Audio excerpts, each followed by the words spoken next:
Hey everybody.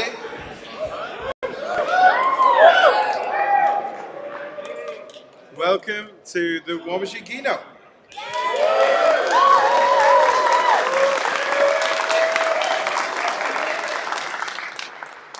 So thank you all for coming.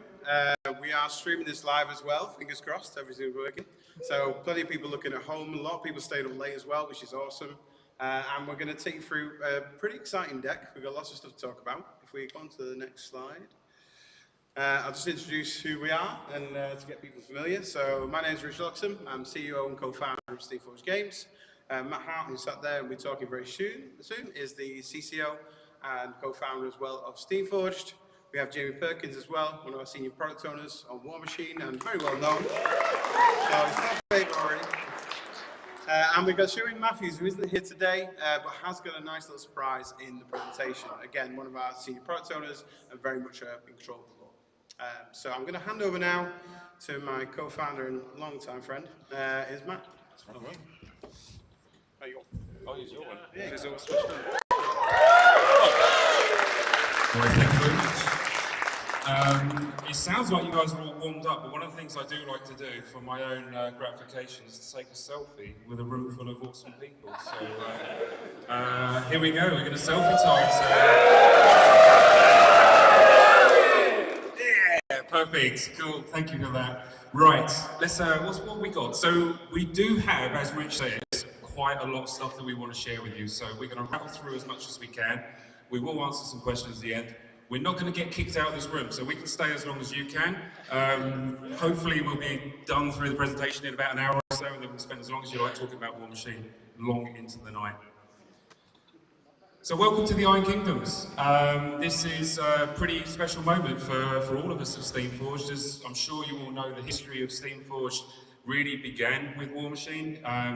It's not actually that well known that Rich and I met through our shared interest in playing Cricks. Rich was a pretty decent player at the time and I was just getting into Cricks, so I reached out to him, had a chat with him, we ended up forming a friendship, and from that, Steamforged blossomed out of that.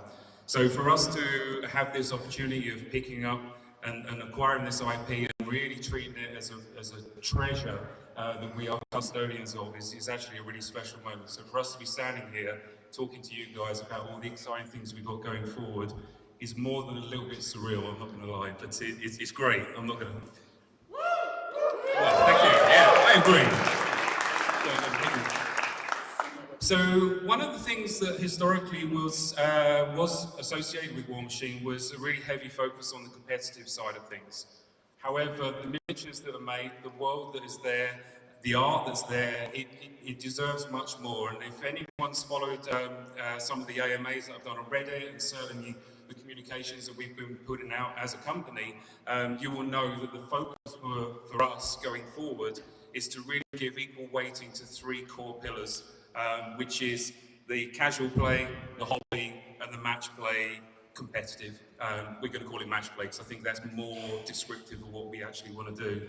So for us, it's really important to stress that those are three equally important factors to us. So the competitive play remains important, but doesn't overshadow the casual play and the hobby side of things. You guys might have seen some of this. So we're going to show you some of the new releases and also some of the things that are coming up. So this is the second box that we put together in a more traditional hard plastic. This is Chimera versus the Trollbloods. Hands up who's seen this. I won't bang on too much of it. Yeah, you've all seen this, right? So one of the things that's worth just pointing out, because I've got particular pride of this, is we're doing something with this plastic kit that no one else is doing. We have developed a very special molding process with the factory that we work with, which means you don't have to drill your barrels. They are pre-drilled. The way that we actually build this means we can do negative space inside of the miniature without actually having to clamshell around it. So we really push in the boundaries of what can be done with this plastic right now. Credit where credit's due, we're standing on the shoulder of giants. We get to learn from what other people are doing, look and see how can we push this further, faster, bigger, better. And that's just a very small example of how ambitious we want to be with these plastic kits going forward. Yeah.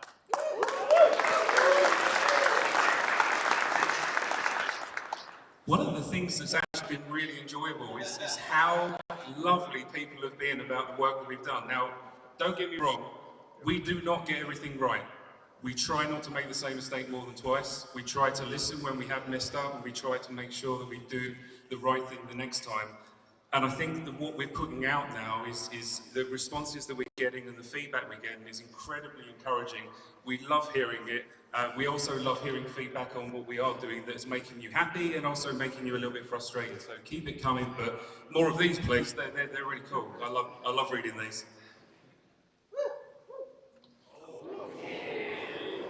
Well, it wouldn't be a keynote without something cool, right? So let me talk about this a little bit. This is a model that you have to see in person. Pictures do not justify it. Come by the booth tomorrow. I'm just saying. This is the Trichimerics. Unsurprisingly, it is a colossal for the Chimera faction. It is 3 massive serpents intertwined, furiously scuttling across the tabletop to devour your opponents. So swing by the booth tomorrow, have a closer look at it.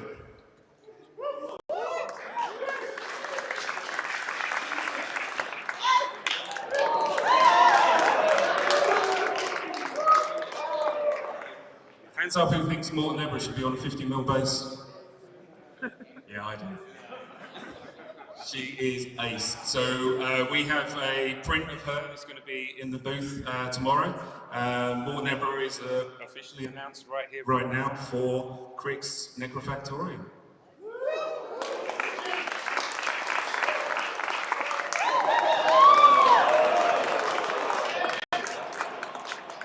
Again, this is another one of those interesting things that we need to deal with, where the concept art is so incredibly detailed. It has so much going on. It's actually sometimes a little bit difficult to kind of see what's there.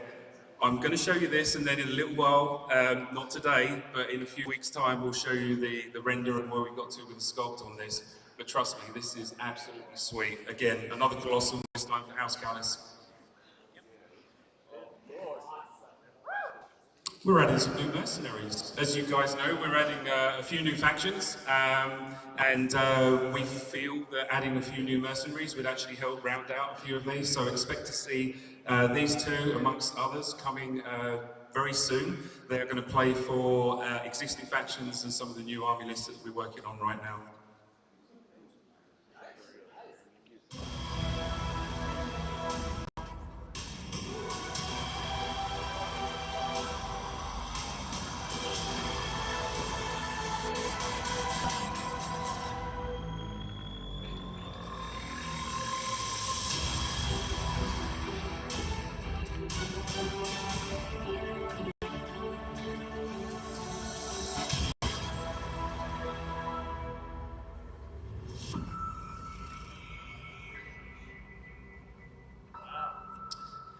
Gravediggers.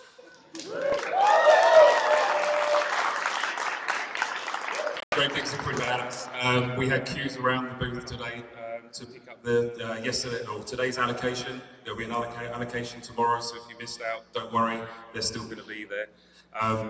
The lore is pretty simple. We all know the lore of the Gravediggers. They've been around since pretty much year dot. Thank you. Is this a little bit better? Ooh, I like the bass. That's cool. All right, I like it. So let me talk to you a little bit about playstyle, because I think that's the really interesting part about the Gravediggers. It's a departure from what you would see with current incarnation of Sigma. These are very much an elite mobile force using hit and run tactics. They have incredible versatility. The amount of attack vectors that you have available to you is mind-boggling. You can ambush from many places across the board, almost everywhere. You can drop things that actually enhance your abilities to move a little bit quicker, shoot a little bit harder, shoot a little bit further, make things a little bit tougher. You decide while you're playing, you're able to respond to what your opponent's brought you, and you're able to then counter what they're doing, but you have to be able to think quickly and know when to do the right thing. It's a great Warmachine faction that really challenges you in a different way, and it feels incredibly different from the way the current Sigma army list is working.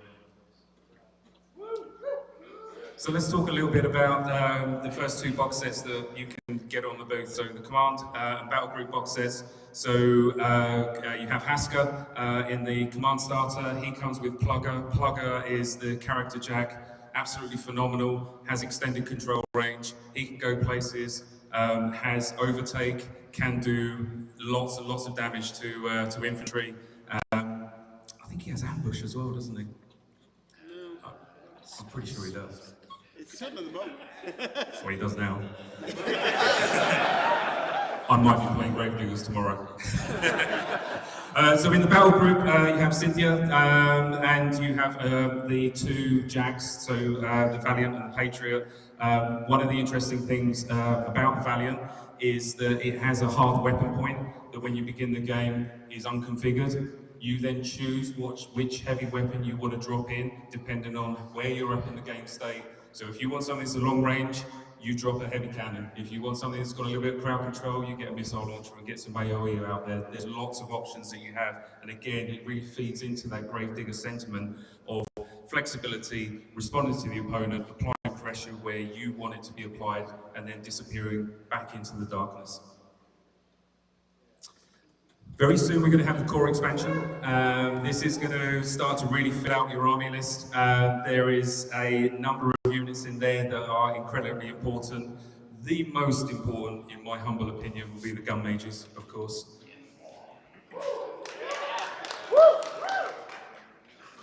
Those gun mages work with Kane, by the way, just saying.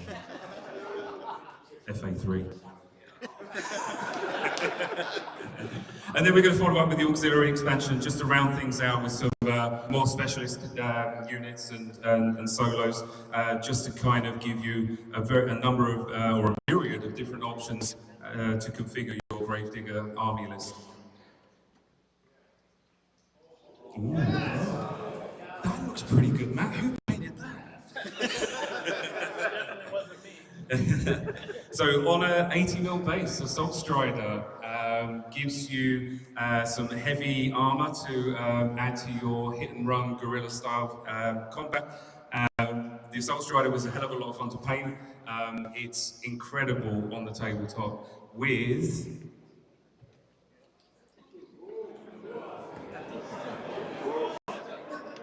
80mm Warcaster. Boom, boom, McCoy!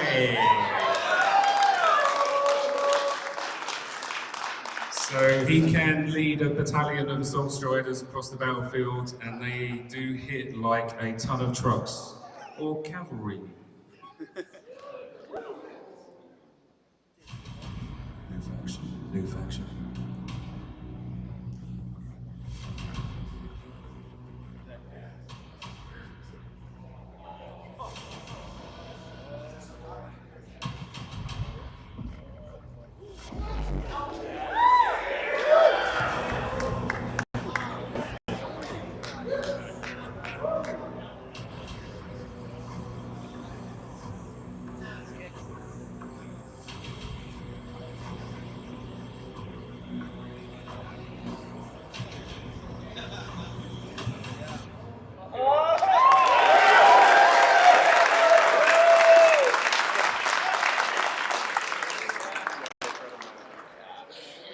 I love this faction. Old Umbri, on the eastern reaches of Khador, a very traditional people. They've almost become a different culture to the main Khadoran population. They hide in the forest, they stick to themselves, they're very insular. They are, of course, heavily influenced by the Old Witch. They are a key part of one of her plans. The Old Witch has foreseen something incredibly dangerous happening, and she has had to accelerate her plans in response to the Orgoth invasion. And so she has started to, I don't know, encourage these guys to maybe get a dabbling with the Devourer. You might see a little bit of worm influence going on in this, which puts them at odds with the Circle, but does have very, very similar kind of feel to it. It's all about nature magic, it's all about awakened beasts. And I'm going to show you a few of the bits and pieces that are going to be coming. So Bonan Lesnoy is the warlock who is in the command starter set. his character Warbeast is a enormous, I don't even know how to describe it, bat thing, Strix, who also, as you would no doubt guess, hits like a truck, and it's not particularly pleasant coming across the tabletop at you. Also in the command starter, we're going to go with the Chosen of the Witch. This is a three-man character unit. They all have individual abilities, and the models look absolutely incredible. I think I'm gonna need more wardrobe.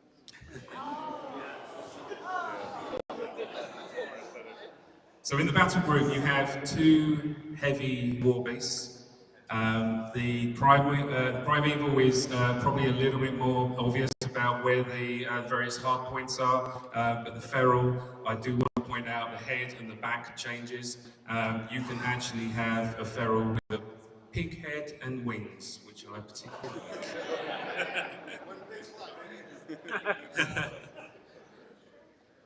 And then moving into the core expansion, enough with this concept art, let's look at some actual miniatures. You have Kapitov Aslanov, he is the warlock in the core expansion.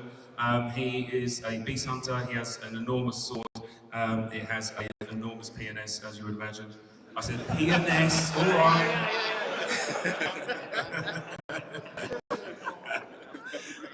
Yes, you did. Yeah, let's go. We got tons. So the Liegeman Wardens, so this is your rank and file. There is a number of different variants of the Liegeman. These are the basic infantry that you have. Go on. And then you have some models in the expansion. Now, I'm not supposed to tell you this, but the Apex Ursine actually doesn't start play on the tabletop. This comes out of a Liegeman as like a were creature bursting out of the corpse. So yeah, you can pop up a werebear any way you like, basically. Oh, here's Sherwin. What's Sherwin got to tell us about? Hi guys, my name's Sherwin Matthews. I'm a senior product owner at Steamforged Games. I work on Warmachine narrative and world building, as well as the Ice Kingdom RPG. As a long-time Warmachine fan, I'm insanely excited to be writing fiction for this setting, alongside people like Matt Getz and Doug Seacat. Now, with that said, let's talk Warmachine fiction. Where are we in the current war? Well, the Orgoth have returned to the Iron Kingdoms, and in doing so forced Signar and Khador into an uneasy alliance with another faction that some of you may not know, called the Empire of Eternal Dusk, who are eldritch hailing from the land that used to be known as Ios. One of the Orgoth warcasters, named Sabreth, has taken possession of this incredibly powerful and ancient weapon known as the Lash of Horvath, and she's already used it to kill the dragon Vitaghast. The Orgoth have since gone to Crix and secured an alliance by giving them the Amthank, and now construction is underway to create a necropolis which will allow Sabreth to summon and kill the gods. But deep in the jungles where the necropolis is being built, another army awaits that neither the Crixians nor the Orgoth expected to encounter, and that army is the Kithgard. So, who are the Kithgard? Well, the Kithgard are a Trollkin army commanded by General Gumbior. They represent the fighting forces of the southern Krills, operating in the dense forests and jungles of western Amora.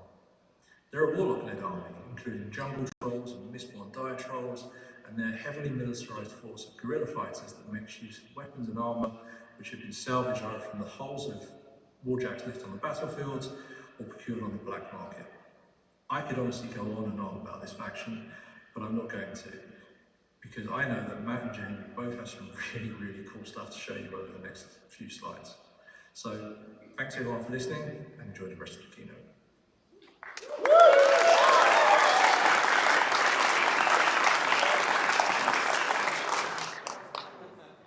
He's going again.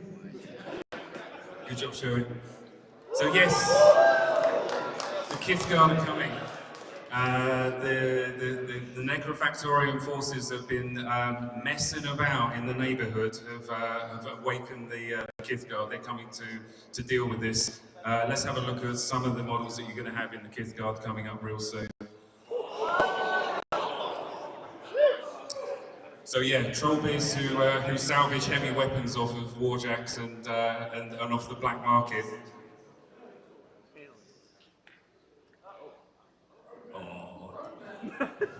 Let's have a look at the retail roadmap. So, as you know, we tend to focus on 3 intense months for an army release. We believe that that enables us to get enough models into your hand to meaningfully play that army list. But then over a period of time after that, you get lots of new releases.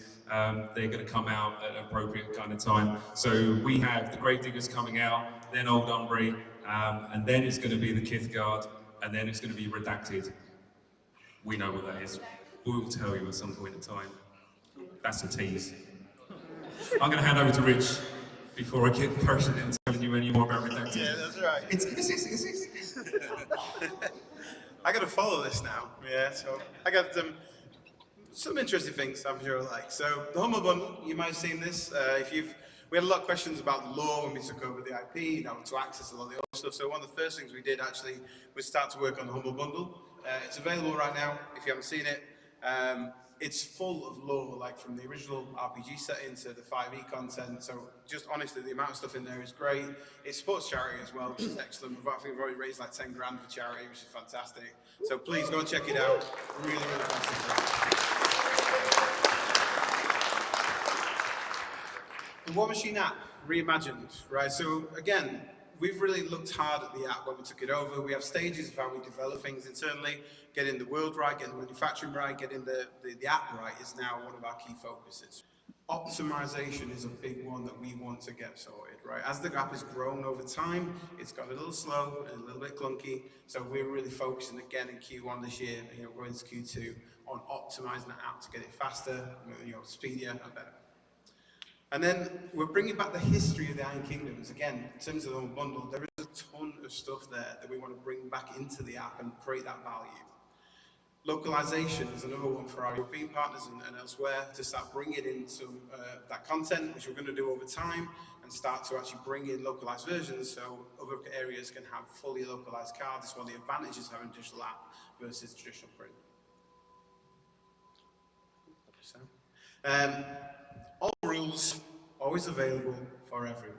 We want to make that really clear so everyone knows that we never want to do anything with like paywalls, etc. on rules. That's not what we want to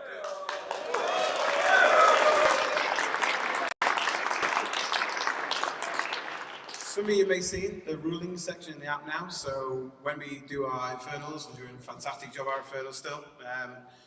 When they do the rulings, we now put that in the app under rulings on the listing, so every most up-to-date piece is in the app, and that's always going to be available as well. The cloud storage and access across multiple devices is now, we're pulling that to standard, so anyone can get that at any time.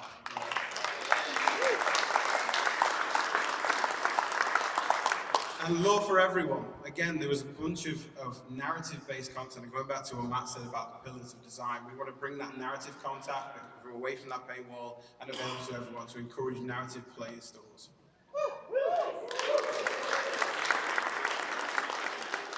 So how do we build value, right? So 20 years of the Iron Kingdoms, there is so much novella, novels, stories, so much, right? And we really want to start pumping that into the app so we can bring new people, returning players, and just hard to get, things now to get them back into the app and bring that in. So we're going to bring that content into the app over time. This one's interesting.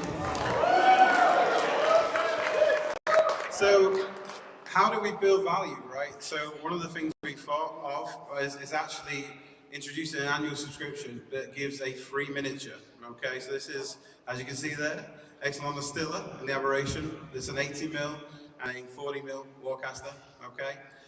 So you subscribe to the annual subscription, we're going to give you that for free on the retail release of that. So we really want to build, again, that underlying value, so we're not relying on that kind of constant demand of like weekly little chips. We're really kind of pumping that value so everyone gets what they want from this. What type of model is it? What type of model is it? It is a super, I think it's the first one as well, it's the first super heavy monstrosity. So 80mm, yeah, which is kind of cool. Same as Magnus. Same as Magnus, yeah. Yeah, go for next. We're also working on another digital subscription. So we've partnered with My Manufacturing and Steamforged on something that helps ancillaries around the hobby. Again, the hobby aspect is really important to us. We're going to choose a digital subscription. So if you go to the next page.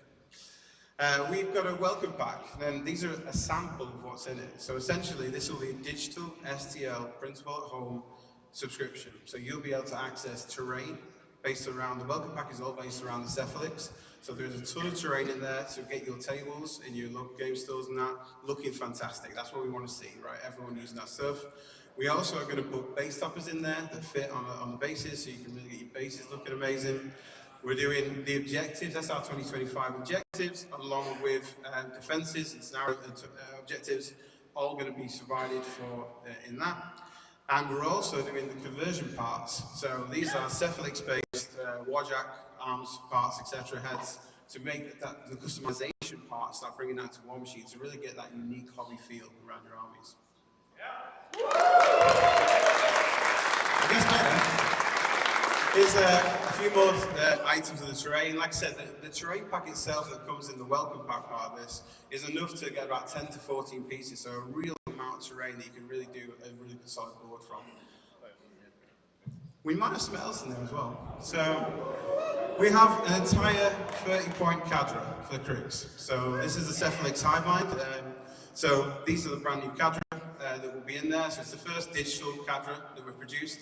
And it'll be going in there, again, another way to get into Warmachine, engaging new crowds, really, really important for us.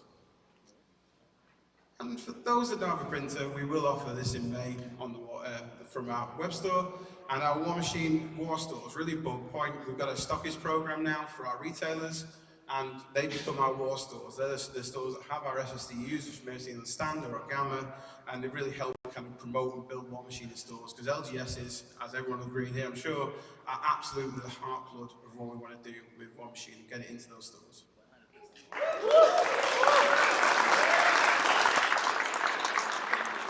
But that's a lot, right? So not only do you get the welcome pack at any point, so the Cephalix welcome pack, we're also going to be doing the first month. This will tie in with every army release we do. So you'll get a 3-month release related to the army coming out. So right now it's Gravediggers, and this will be launching very soon, i.e. April. So you're going to get this straight away. You're going to get 3 months of Gravediggers releases, then it'll move on to Old Umbre, etc. Oh, just sorry, one back on that one. Yeah. Obviously, there's a Warcaster on there, right? So in this as well, we are going to be doing a variant Warcaster.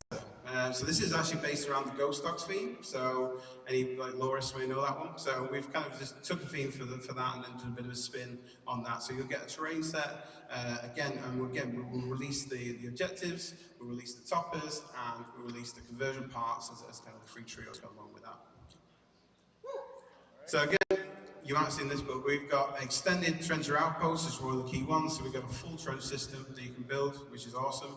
And again, being STL, you can print as much trench as you want, so you can have every trench in the world, right? Yeah. And then again, so month 2 and month 3, as you can see here, we've got a mining facility all planned, which brings the conversion parts with a variant Vargas. We've got the security checkpoint with terrain set with the SR25 objectives and defenses, with a variant Jakes. And then if you subscribe for 3 months, you also get the various Infia Roscoe. So it kind of covers all the retail SKUs. So we have 2 tiers. So for those people that just might, again, a lot of people probably not in this room, but people outside this room, but they want to see the sample Warmachine, we do the Warcaster, we'll start with that one, or the variants, and we'll basically give a $5 kind of entry point to get them into seeing the cool mini, right, and get more exposure to Warmachine. And then the main one is $10, that's what we're charging, which is the full digital pack. That gives you the welcome pack and gives you the monthly content now just gone over. Also, they're kind of cool. We're going to sign up page, and China, I'm sure, is busy working in the background, can't get us up, but there'll be a sign up page where we will, to get this kicked off, give the Bookcaster STL for free just by signing up to get yourself on that mailing list. With no subscription required. I don't feel like I'm slightly selling here, but it should be. What's it called? Mini crate. We're just taking it all in. No. Oh, no, it's fine. Mini crate. So we've taken a little directional twist with mini crate. So we feel like the miniatures that were probably a bit too on the comedic side, we're a bit too not to our liking. So we're taking it back to being really cool kind of variants that we want to do. So you can see here the style changes we're doing there.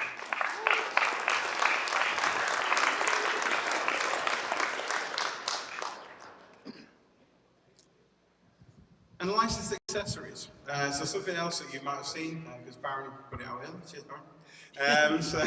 So we've got a few partnerships, some long-standing ones, people like Broken Egg, but new ones. So FLG have come on for custom game mats, Baron of Dice for Dice Ranges, and Warmag, which is UK-based, but coming this way as well, magnetised water trays and stuff. So we'll show you some pictures of those.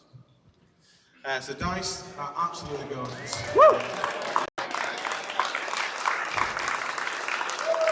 Baron's done a great job.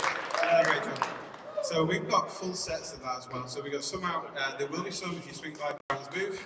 Tomorrow they'll be on sale, so there is limited stock, so yeah, get it quick. But there's loads of dice to look at, and there's some there, but we're going to have more coming out as well. FLG doing an awesome job on neoprene mats. So we've got, again, this will be out on top table to view. So we'll have that in the events hall to go and have a look at it. And again, really tip-top work. Warmag, again, so these are magnetised trays, faction trays, perfect carrying your army in. We absolutely love them, we use them a lot, so you can do crate configurations, we've got every faction represented, and again, they're going to be coming online really soon. And official merch!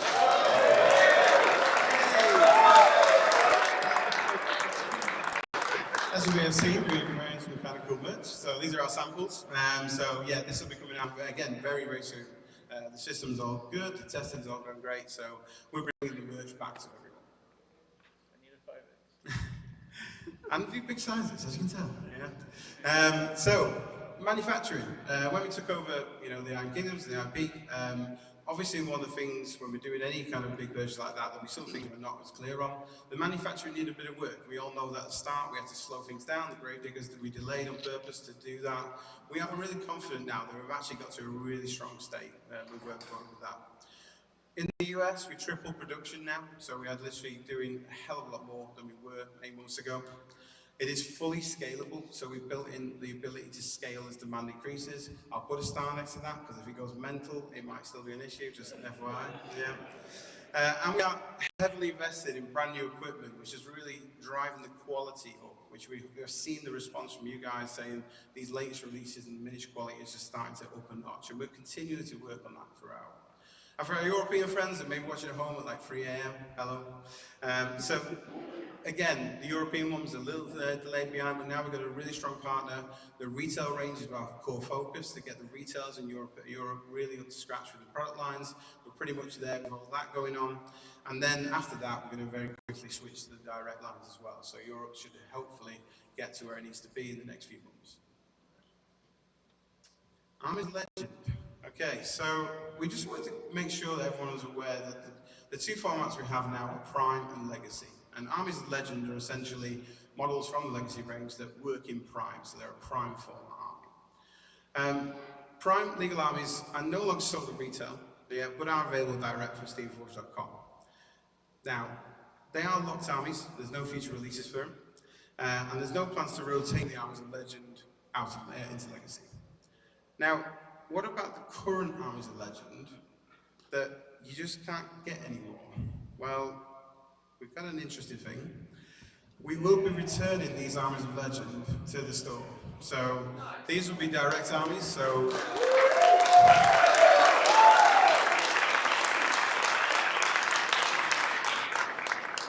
what we'll do is a very sensible rollout plan that scales with that, which will bring all these factions, these first 4, back to the store, and they'll always be available direct. That's our plan.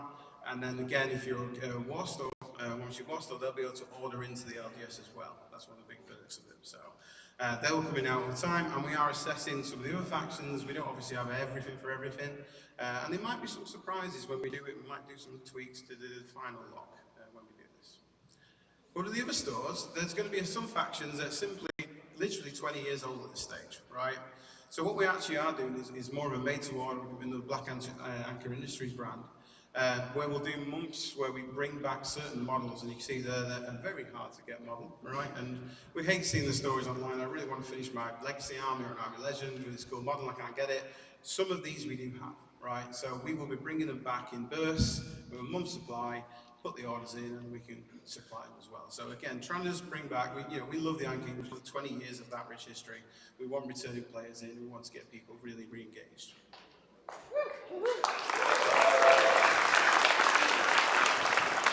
I'm going to pass over to Jamie now for the organised play section.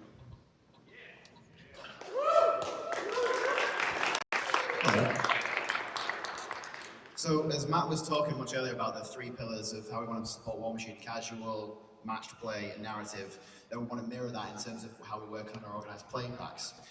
So we're going to start this off with a base organised play pack that's designed to be used with any kind of event. We don't want to lock into just match play, getting all the different kind of swag that you can get. People playing in the Iron Arena today will see some of the first ones of those. Some of the cards are on the seats that you sat down on, the early command cards, for example. It's going to be some kind of focus tokens, other bits and pieces like that. So that's going to be a base pack that can be used for narrative events, and kind of casual events that you run, just people come with something to play at your store, you know, play for the day, and also your match play for competitive play. Go back, I wasn't done. On top of the base pack, there are also some bolt-ons. So if you want to play a particular narrative event, then we're going to be bringing a bolt-on that goes into your base pack that will mean that you can play a specific narrative that we've made. So for example, people playing the narrative downstairs have seen the Crash Skyship. For example, we can do a smaller STL version of that. You can print at home, play your own version of that, with your own store, your own clubs.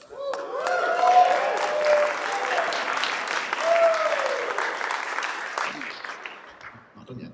Hang on. Iron Gauntlet bolt-on. So the Iron Gauntlet's super important to us. This is going to be a bolt-on to the base pack. So you have your base pack already, your command cards, your focus tokens, etc. You're also then going to get an Iron Gauntlet specific trophy that will go with that set. And there you go when you run your Iron Gauntlet events. And then we're also working on some elements for the hobby as well. So paint and takes, we want to make sure we're giving you increased reasons to want to be able to paint your events, paint your miniatures for your events, and give you rewards for doing so. And much more options for doing that stuff. You can go. So, as I said, you may have seen some of these cards downstairs. The base organised play pack is going to contain a full set of these that you can give out to your players as you go. You probably collect maybe 1-2 cards from your events each time you play. The pack is meant to be scalable. If you have a bigger event going on, you'll get multiple packs. You have more stuff to give out to your players. Collect obviously a full set of cards over the course of several events, or in the Iron Arena if you're playing downstairs. Now, I mentioned earlier that we want to give you more reasons and rewards for painting your miniatures. A super key one here is the command cards themselves. Now, how we've started this off is we've taken those professional photographs of our studio painted miniatures. But what we want to do is we want to offer you the chance to submit to us any photographs you've got, your best painted miniature awards. Your miniatures have got a chance to be on these command cards in future sets.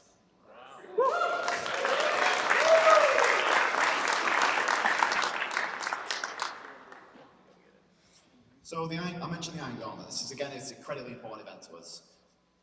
We want to make sure that we can give access to the Iron Gauntlet worldwide.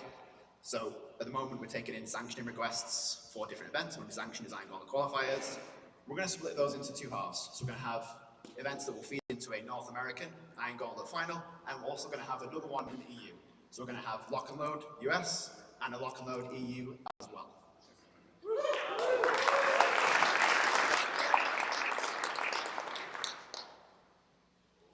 Speaking of which, Lock and Load, it's going to be a Warfare weekend, so November 14th to 16th this year, and tickets are releasing in April. Lock and Load EU to be announced. Just trying to make sure we can lock down a suitable venue. We'll go from there. Looking forward to seeing you all in November. Where? Where's Warfare weekend? We'll confirm it. We'll Give it confirm a that. week. Confirm it later. Go back to that. This is where Matt.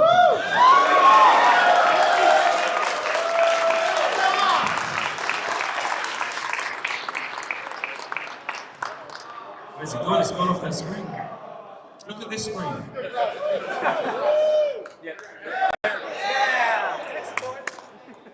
So we recognise that the Press Ganger programme had an incredible value to the community. We want to preserve everything that was great about that programme, and all of the things that didn't quite work the way that they should have, we're going to be polishing those out. So we're going to share with you how this Press Ganger programme is going to be rolling out over the coming months, so you can understand how best to engage with this particular programme.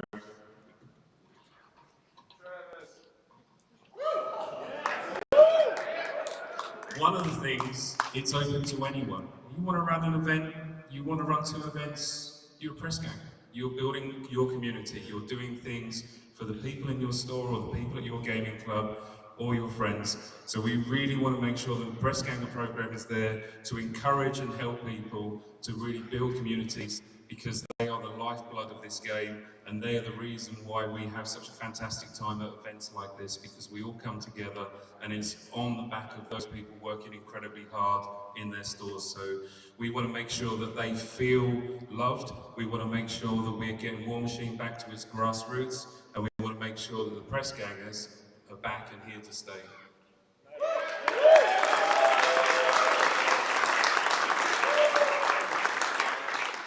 Well, it wouldn't be a press ganger program with a bit of merch, would it? So you run some events, we're going to hook you up with some sweet merch. That's the slide, right? You know, we want to make sure that we're giving you all the tools you need to build that community in your local area.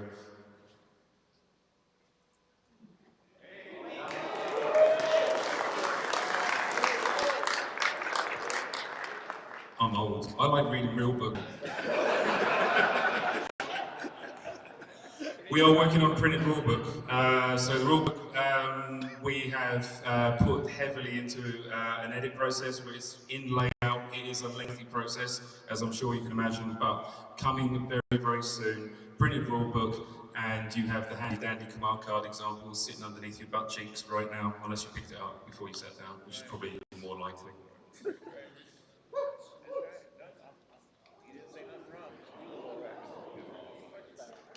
I'm old. Again. I like playing with real cards. Now officially, it makes much more sense for Steamforged games to support this game through the app. But it also makes sense for us to make it easy for those of you who want more of an analog experience to get hold of cards that look badass, have cool artwork on them, have all the stats laid out on them, and print them out. So we are working with Forgefire Connect on the back end for us to move all of the data onto their servers. That enables us to configure the cards and make them available in their marketplace for you to grab either just the cards you want or an entire army list for the faction that you're playing, so you have the physical cards.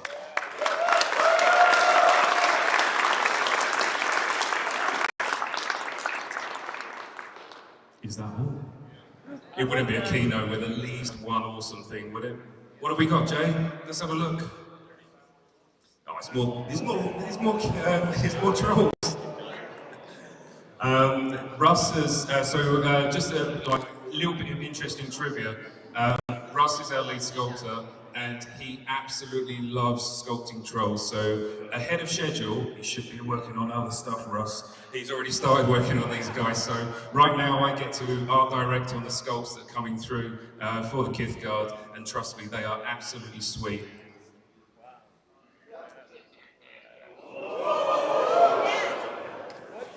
I'm not going to say anything about this. Any questions? That's it, guys. Thanks ever so much for coming. We know it's a long night. Really appreciate it.